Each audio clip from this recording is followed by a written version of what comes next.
we will get started. So welcome everyone. We're so glad you're able to join us today. We are going to be talking about informal science education infrastructure. So talking in particular about networks, associations, repositories, and resources. And today our speakers there's Jamie Bell, who is the Senior Advisor for Informal STEM Learning at the Association of Science Technology Centers, ASTC.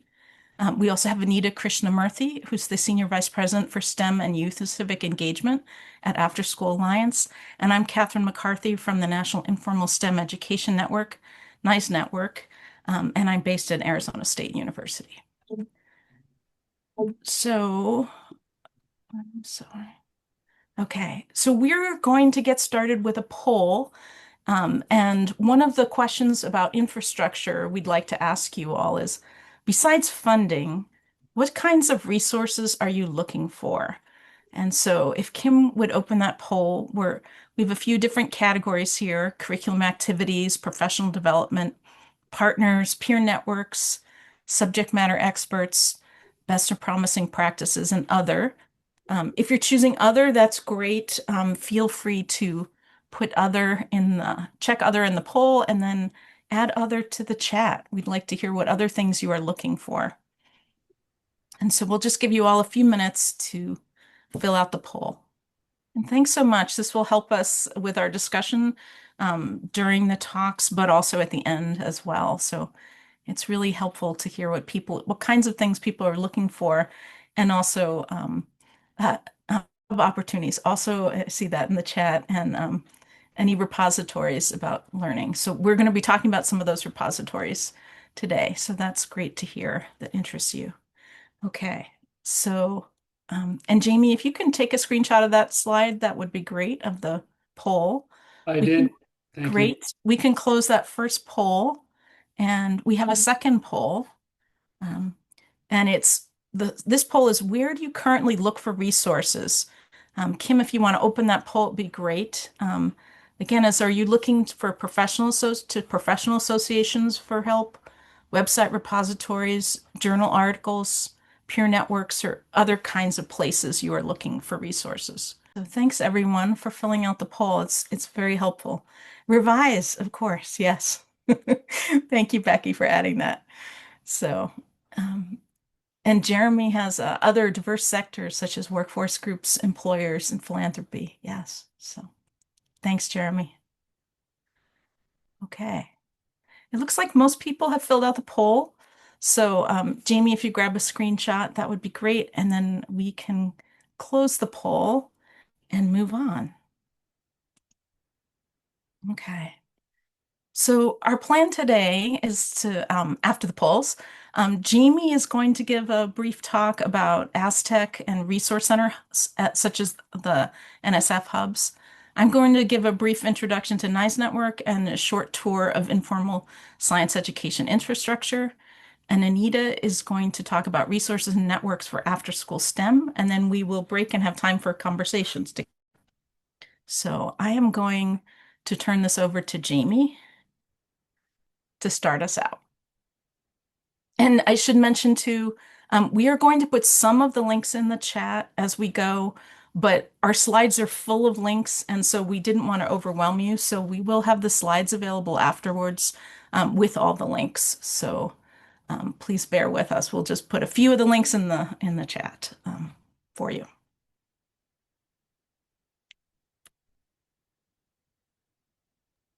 Okay, thank you, Catherine. Welcome, everyone, and thank you for the opportunity. I'm Jamie Bell. I go by pronouns he, him. I'm a senior advisor at the Association of Science and Technology Centers in the area of informal STEM learning. I work primarily with the programs department. I'm a white male with thinning hair and every day looking more and more like a senior advisor. And I'm wearing a black shirt today. And I really welcome this opportunity to share a little bit with you. And I was already very inspired by the sessions that I attended yesterday, as well as this morning. This has always been a favorite meeting of mine where people from around the informal STEM learning ecosystem come together to share and what they're learning with each other. So ASTC is the professional association for science centers and museums, and has been so since 1973. We currently have 597 members across 38 countries. 472 of those are science centers and museums. And then we have a category called allied members, which are other organizations that are also providers of informal STEM learning experiences. And those can be nonprofits, or they can be also profit making firms and entities. 357 of those institutions participate in a passport program. And what that means is if you're a member of a science center and museum in this program, you can visit other science centers and museums in that program that are participating also for free. So if you're a member of a science center in a particular city and you're in a different city and you want to go to a science center, if they're in the passport program, you can visit there for free with your family or whoever you're with. And that more information about that you can find on our ASTC website. I also think of ASTC as a kind of network of networks, because we support work of our members in different topic areas that they're working on and interested in. So a few examples are Seeding Action, which is a group of museums that are working really focused on planetary health and exhibits and programs that address those. The Lego Playful Learning Museum Network, which is a group of museums who really focus on play as a strategy for learning, supported by the Lego Foundation. The If Then Champions is another network which is focused on gender equity in science centers and museums. Listen, which is a group of network leaders from science engagement entities around the US. And our most recent network we launched last year at our conference was the Natural History one, which is made up of professionals in a variety of roles in natural history museums who have, again, shared interests and challenges. So, Catherine, you can go to the next slide, please. ASTC's vision is to increase understanding of and engagement with science and technology among all people. And we see our purpose is to champion and support science and technology centers and the science engagement field writ large in a variety of ways. We're also currently involved in a new strategic planning process with a lot of input from the field through listening sessions we've been conducting with professionals across the field at every level.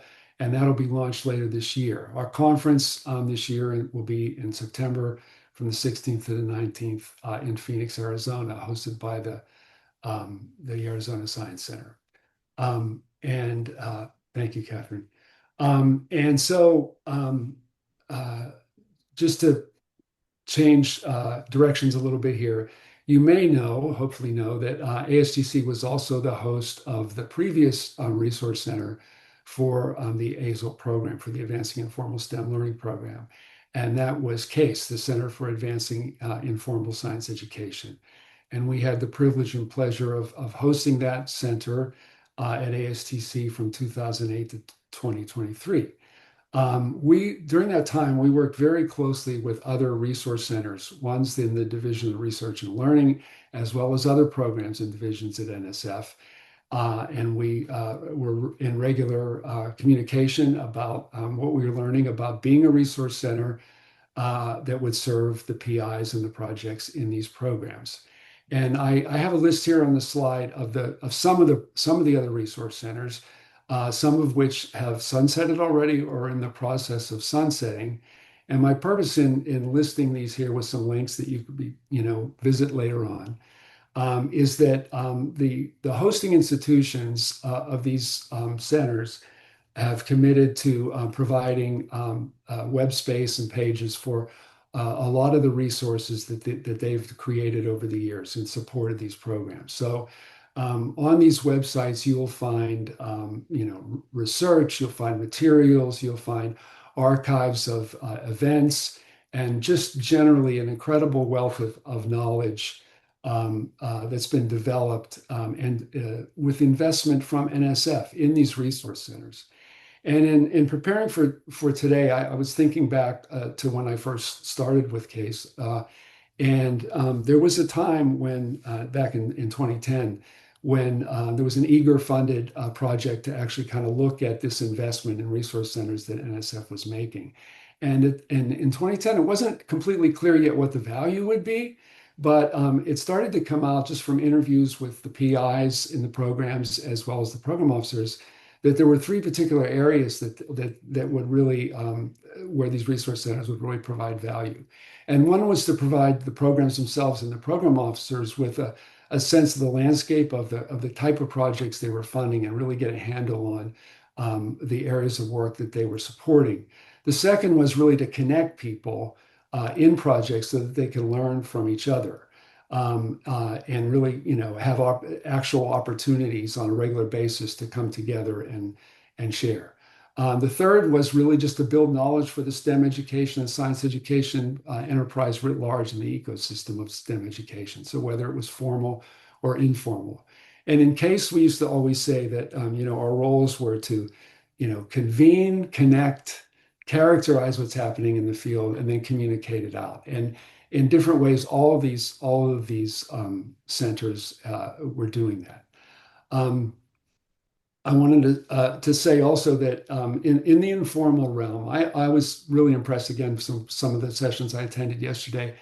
And when we talk about the settings in which informal STEM learning happens, and I also think what I've observed over many years in this field and seeing many different projects is this idea of leading always with phenomena and engaging people with phenomena first, as well as working with and engaging learners from the beginning in the development of projects.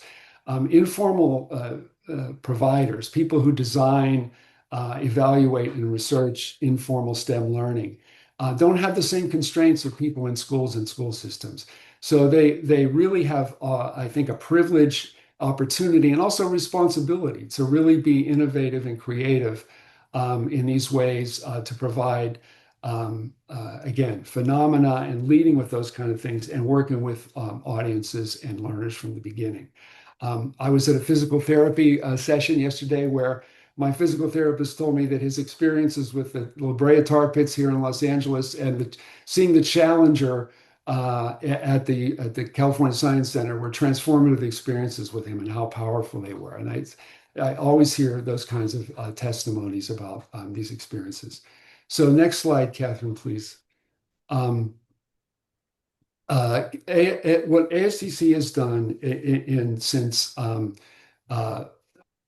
turning over the reins of the AISL program to Revise, who are doing such a great job, by the way, is we began curating some of the resources that we thought were particularly useful and relevant for people in science centers and museums. So they're in three categories. One's an inform, strengthen, practice, one that can inform and strengthen your evaluation or research you're doing in the field, and then a whole list of ASTC legacy publications, which take the form of toolkits, guides, and things like that. You can go to the next slide, Catherine. Just to get a sense of some of the things like toolkits and articles, research articles and pieces that can inform your development of projects and your work. Next slide, please. Again, tools and resources that can help you with your evaluation and your assessment of your impacts. And next slide, please. Ones that, again, collect the various publications that ASTC has either created or curated or commissioned over the years for the field. And then last slide. I just wanted to mention this lastly. In CASE's last tenure or last funding period between 2016 and 2023, we were really charged by NSF with connecting with the science communication community, so-called, identified as science communication.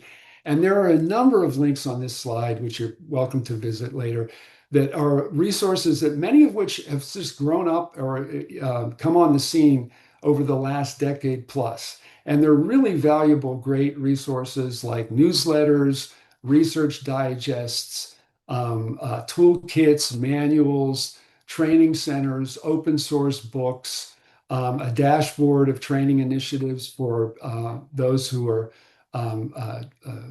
training people in science engagement, and ongoing projects like the National Academy's Standing Committee on Advancing Science Communication. So it's another adjacent, of course, field to informal, but very related, and one that the AISL program has always funded and has particularly supported in recent years. So with that, I'll end and look forward to our discussion. All right. Thanks so much, Jamie. And if you've just joined us, Jamie, Anita, and I will be talking about different aspects of informal STEM infrastructure. And we're having three short presentations and then time for discussion. So if you just joined us again, I'm Catherine with the National Informal STEM Education Network. I'm based at Arizona State University. And I just wanted to give you a couple-minute introduction to the NICE network before I jump into the short tour of infrastructure. So the NICE network is a community of informal educators and scientists dedicated to supporting learning about science, technology, engineering, and math across the United States. We create products, practices, and materials and share them with partner organizations across the country who in turn use them in their local communities. And together we reach tens of millions of people per year. Our projects tend to tackle challenging problems and develop knowledge, tools, and practices. And some of the strategies we use in creating materials and resources is providing professional learning to increase capacity of educators and scientists, prioritizing local collaborations, designing materials for easy local customization and adaptation to increase local relevance, working with subject matter experts, and then using best and promising practices. And our resources available for everyone for free to download from nicenet.org. We have hundreds of organizations participating across the United States. Most of our organizations are museums, science centers, but also we have lots of others, university outreach programs, and lots of other informal STEM institutions, especially libraries and after school across the country. Our projects focus on many different STEM areas. We got our start with nanotechnology, and this was funded by the National Science Foundation, our first project. And then we transitioned focusing on other projects as well, including synthetic biology, chemistry, responsible innovation, sustainability, earth and space science, neuroscience, climate resilience, radio waves, STEM learning ecosystems, and we have a few more projects too. So none of this work would be possible without our amazing funders, and we really are incredibly grateful for their support. So jumping into this short tour, we thought we would do a very short tour of some of the informal science education infrastructure resources that are available to you. You may know about almost all these resources already, and that's okay. But we all have different backgrounds and experiences of people who are on this call today. And our hope is that maybe you'll hear about just a couple things that you might not be as familiar with, that you might find helpful in your work, and to make your work more effective.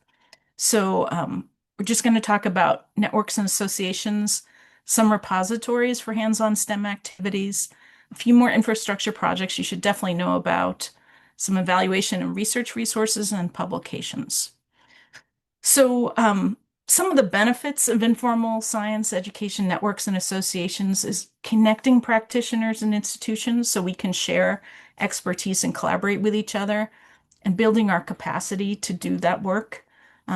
We share research and evaluation about how people learn, and also how we can better engage people with science and STEM topics, to improve the quality of the experiences that we provide, and to amplify our impact and scale. And then really to advance shared goals that we all have together. One of the things that I have really appreciated about so many of the networks and associations I participate with is how they keep us informed. I think this year there's been so many changes this past year. It has been incredibly helpful to learn from what others are doing and what they know is going on. So again, collectively as a whole, we do so much more by working together rather than working alone. And it's a way for us to increase science literacy for all people and also to strengthen public trust in STEM. So some of the networks, this is just a small selection of networks and associations, but our suggestion is to really connect with people who are doing the kind of work you do or reaching the kind of audience you're trying to serve, or collaborating with. And so really thinking about who are some of the organizations that you can connect with. These include many institution-based, such as, the type of institutions, zoos, aquariums, gardens, nature centers, museums, science centers, planetariums. There's also a great example is after school, there's the National After School Alliance, the group, but also all the regional and state networks as well.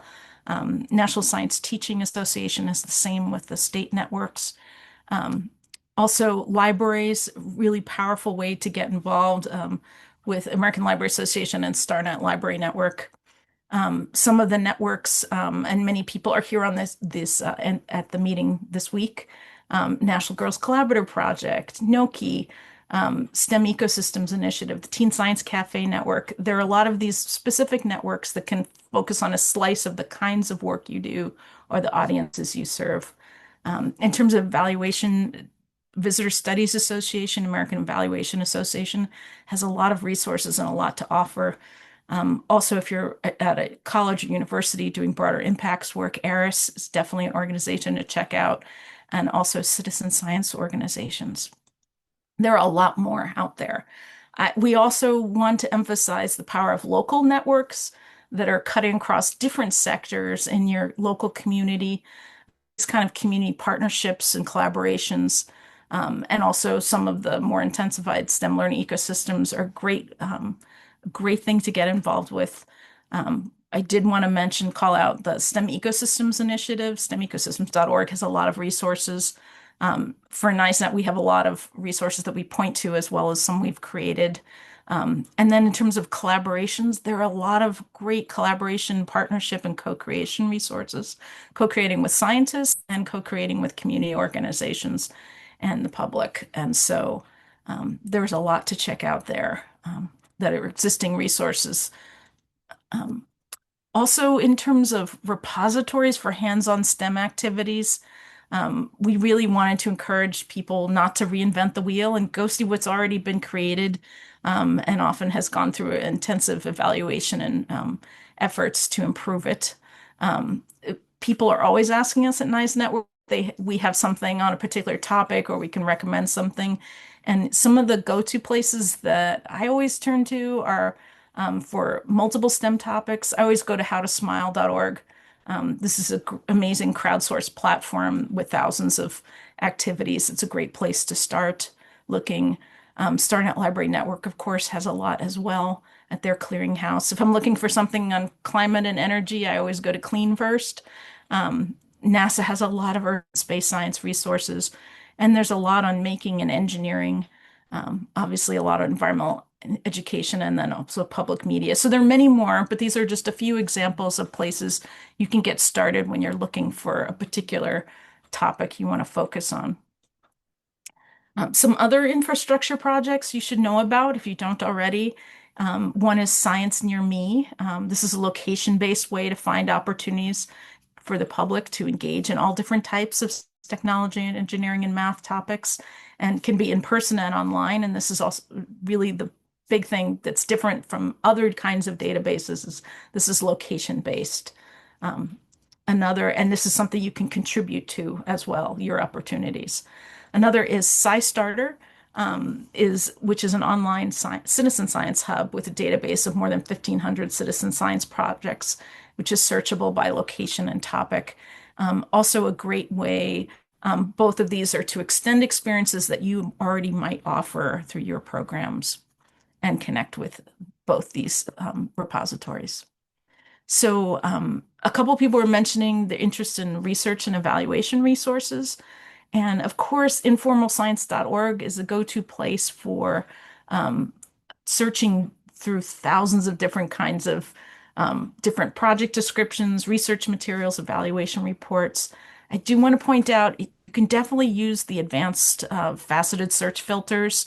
If you're looking for an instrument or you're looking for a certain type of evaluation report, it's a great tool for looking for past work and to learn from that experience. A couple other places for evaluation research resources. A Visitor Studies Association has a great resources page linking you to all different kinds of things, different past studies, but also methods and tools. American Evaluation Association also has similar resources. And then if you're interested in a particular topic, there are quite a few of these curated databases that have examples of research that's already been summarized for you. And one I just want to point out is if you're doing any work in terms of environmental education, something to check out is Children in Nature Network. They curate and summarize peer-reviewed scientific literature. And so there are a lot of other resources out there like this, but this is definitely one that's worth checking out. Two other really valuable research and evaluation resources. One is National Academy's reports. These are reports that synthesize research-based evidence on informal STEM learning, science communication, and science literacy. These reports are all free to download. I've got a summary on nicenet.org /informal STEM learning with a list of all the key reports that you might want to check out. This is always a go-to place for if you're looking for evidence and big pictures way of thinking about these topics. Incredibly helpful. Another different kind of project is Coves. This is a project that's designed to help museums in particular across the country systematically collect, analyze, and report on visitor experience data. And Coves also shares their research results out. It's definitely something if you're interested in that kind of visitor experience, definitely something to explore. And another obvious kind of infrastructure place where we capture knowledge is publications. And kind of these are in sort of two big buckets. One is practitioner kind of publications. There's so many of these out there. One you should definitely be aware of is Connected Science Learning from NSTA. There's also the Informal Learning Review. Jamie from Aztec, we were talking about Dimensions, Aztec's practitioner publication. There are many, many more, but definitely find the practitioner publications that relate to the work you do. It's a great way to learn. Another category of publications is peer-reviewed publications. And there are so many out there. We're a really wide-ranging field. And so some that are come top to were Visitor Studies Journal, Curator, the Exhibition Journal, Journal of Museum Education. There are so many more out there. If you are looking for access, I think one of the paywalls are always big barriers for many of us to get access to peer-reviewed publications. But informalscience.org offers access to thousands of articles through the EBSCO database with free access. So that's at informalscience.org/repository/access-EBSCO. It's a great way to get access to a lot of things you may not be able to otherwise. And I'm going to turn it now over to Anita. Great. Thanks so much, Catherine. And hi, everyone. It's a pleasure to be here. So I'm going to switch modes slightly now and talk about resources for those of you who run or research after-school STEM programs or work with community partners who do this work. There are several, if you can just stay on the previous slide, Catherine, that's fine. There are several national, regional, and state level organizations that support after-school programs and practitioners. And at the national level, there are two big ones, the National After School Association, which is the professional association for providers. They have a lot of state level affiliates. And then there's the After School Alliance, where I work, which focuses on policy and advocacy to ensure that all young people have access to programs. But we really do so much more in the service of advancing after school and after school STEM learning. And I'm going to talk a little bit about that today. And I'll just preface what I'm saying, what I'm going to say next in terms of resources by saying that the STEM learning is really widespread across after school programs now. And the After School Alliance has a great interest in ensuring that funding can flow through it, float to these programs. And we have two major STEM initiatives at the Alliance, the After School STEM Hub and the Collective for Youth Empowerment in STEM and Society. So next slide, please, Catherine. So while the After School Alliance is primarily an advocacy organization for after school, we do a lot of field building work. And I saw in the first poll that there was a lot of interest and desire for peer networks and to be able to connect with partners. So what I will describe today will hopefully give you some tips and guidelines for where you can go look for partners and networks if you're looking to do work in the after school space. So the Alliance has a very, very deep reach into the after school field. And the slide shows the sort of deep reach we have into the program providers, as well as we have what we call a grass tops and a grassroots strategy.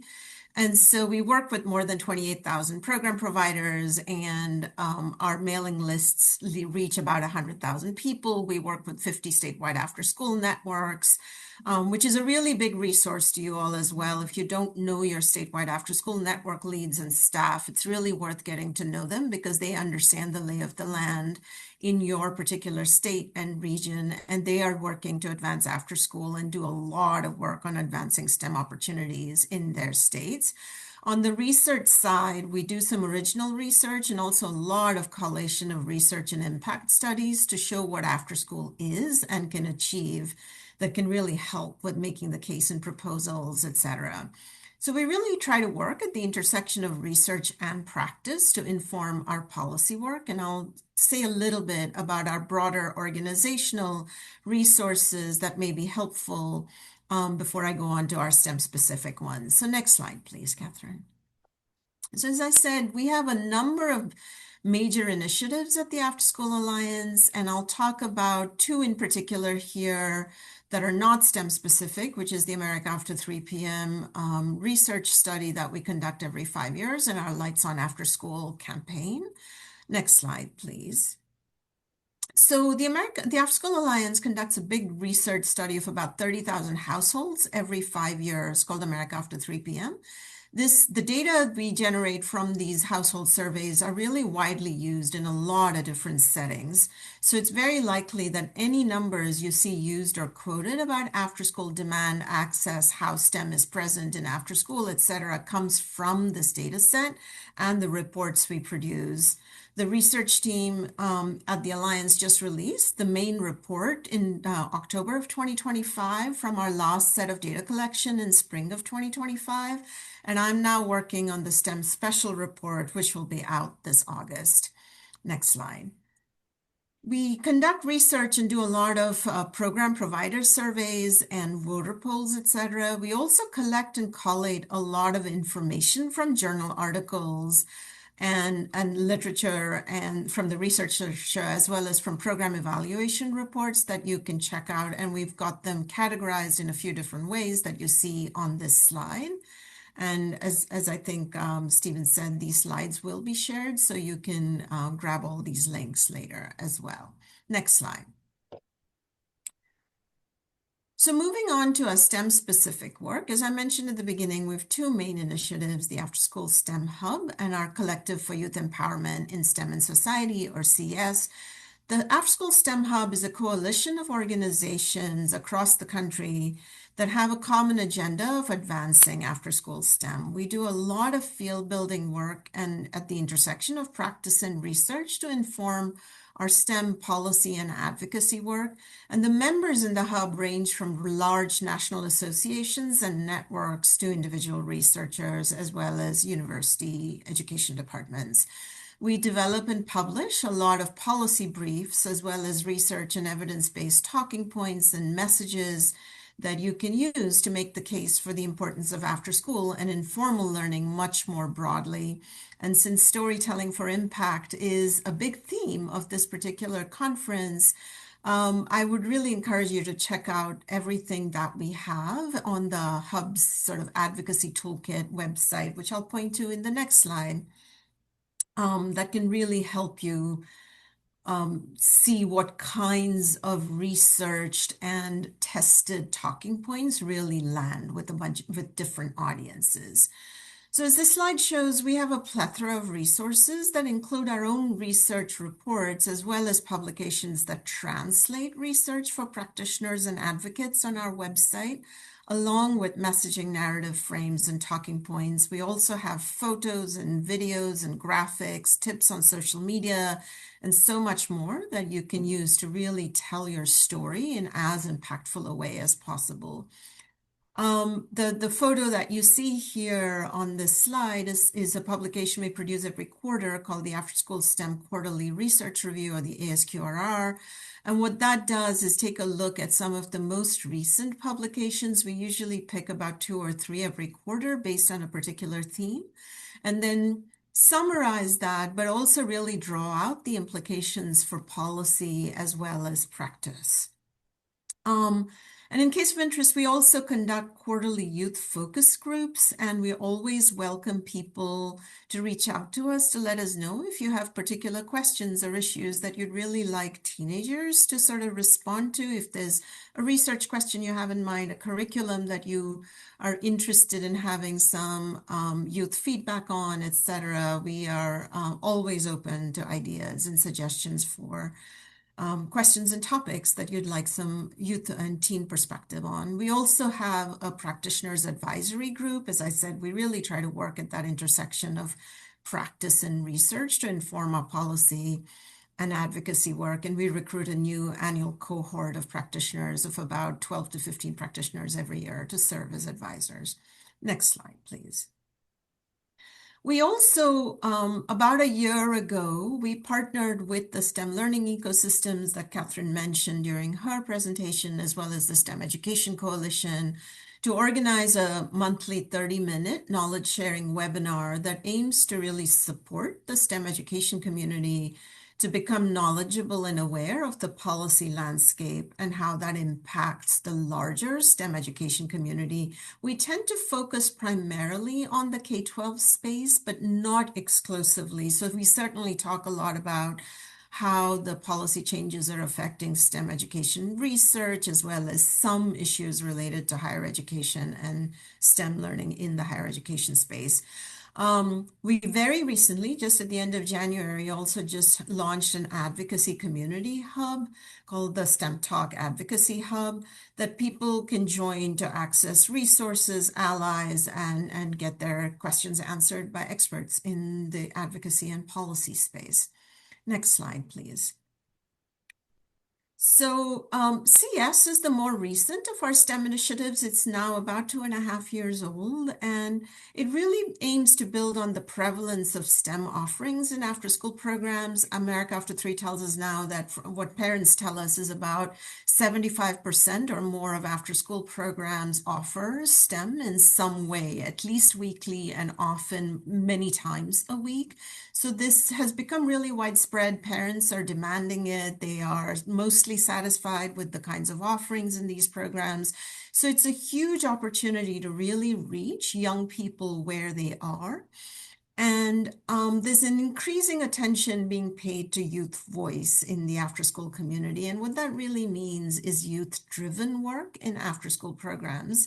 And so CS came about in this effort to really support more after-school programs to intentionally make connections between STEM and community civic engagement, because we know that young people want to make change in their communities and are looking for ways to figure out how to apply their talents and skills. And given the prevalence of STEM in the after-school space, we thought that this really lent itself very well to supporting practitioners to start making more of these connections, because I will tell you that as I engage more and more with the civics education space, I'm finding that we are existing in 2 very different silos. The civics education community is not often thinking of STEM, and the STEM world is not that connected with the civics education and the civic engagement community. And there is so much overlap and common interests that there's a huge opportunity here for leveraging each other's work and expertise and